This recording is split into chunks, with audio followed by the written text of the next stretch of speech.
Magandang umaga. Good morning, brothers and sisters.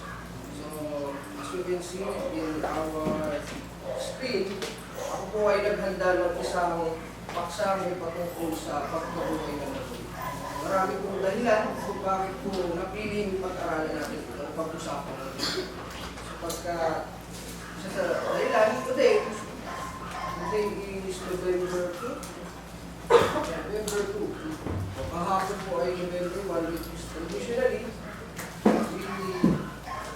we celebrated All Souls Day or Halloween, o ano man po ang tawag. At maganda po ang topic na ito dahil kamalakay tungkol sa kamatayan ng tao.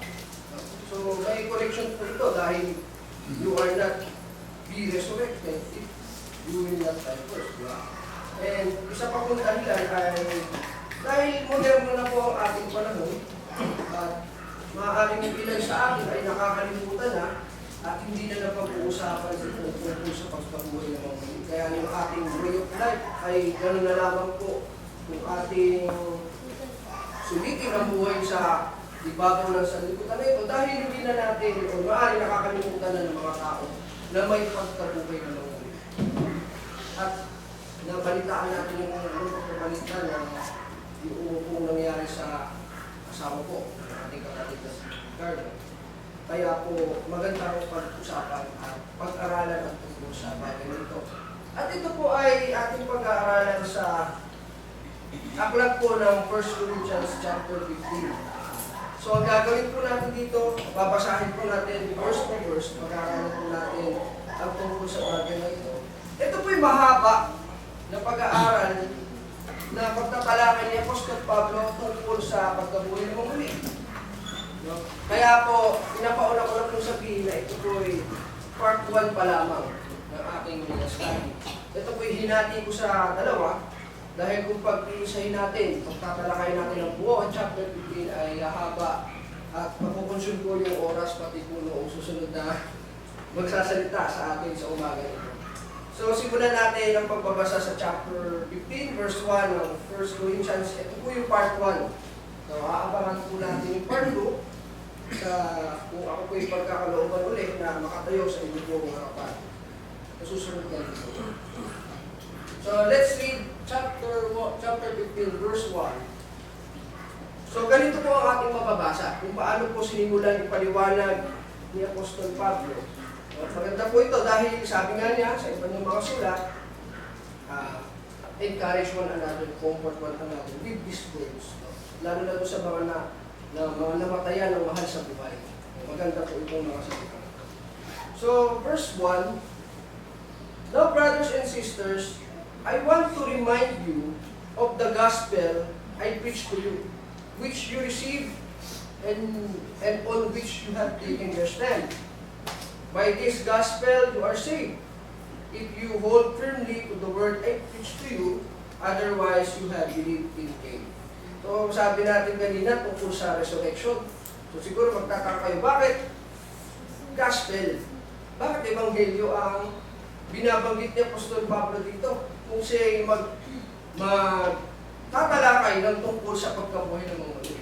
So mamaya, malalaman natin kung bakit niya pinaunang banggitin yung tungkol sa ebanghelyo. Na kanyaan yung pinangaral at sabi, inyo namang tinanggap at inyong pinangahawakang matatag.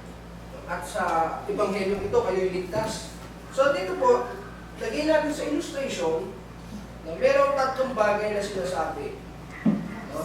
Proseso kung paano naihahatid yung ebanghelyo sa tao. Sabi doon ni Apostol Pablo, the gospel I preach, the gospel you receive, and the gospel you stand. Kaya, kung pag-aaralan natin ang tungkol sa kaligtasan, salvation, ang pananampalataya nanggagaling sa pakikinig. Kaya ito, yung pangangaral, mapapakinggan ng tao, the gospel I preach, and which on you receive. Na inyong tinanggap at inyong pinaninigalan, nananatili.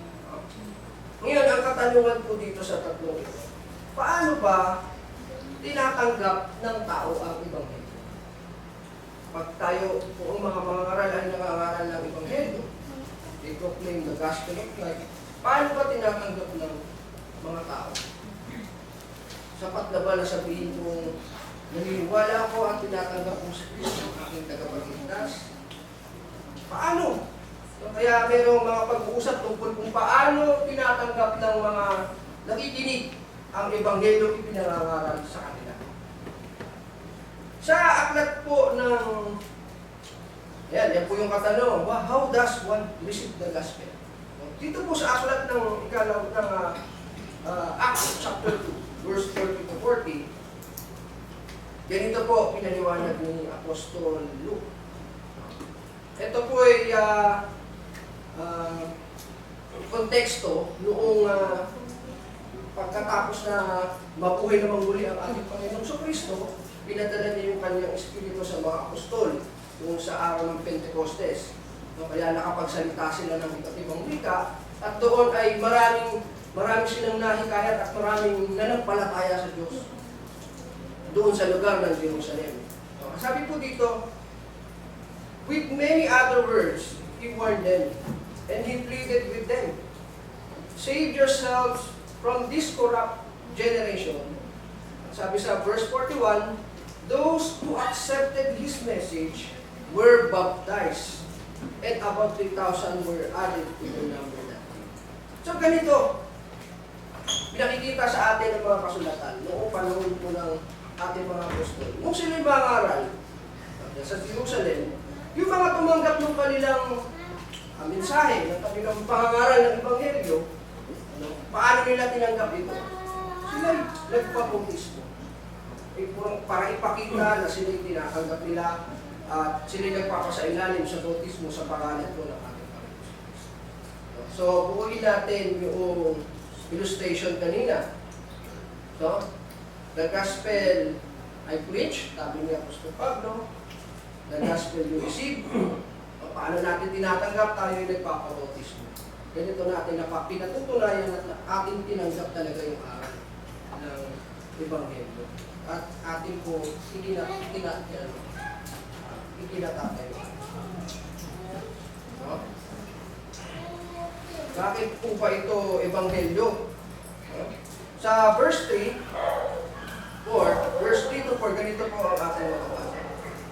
For what I received, I passed on to you as of first importance, that Christ died for our sins according to the Scriptures, that He has buried, and He was raised on the third day according to the Scriptures.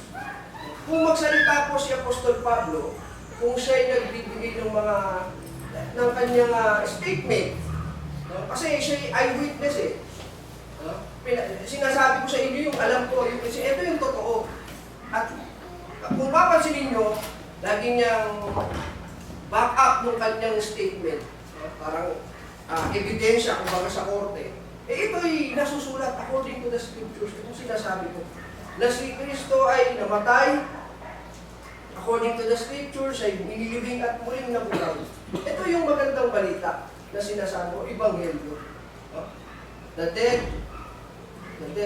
death of our Lord Jesus Christ, the death of burial and the resurrection of Christ. Ito yung Ebanghelyo. Ngayon, anong kinalaman nito sa pagkabuhay ng muli?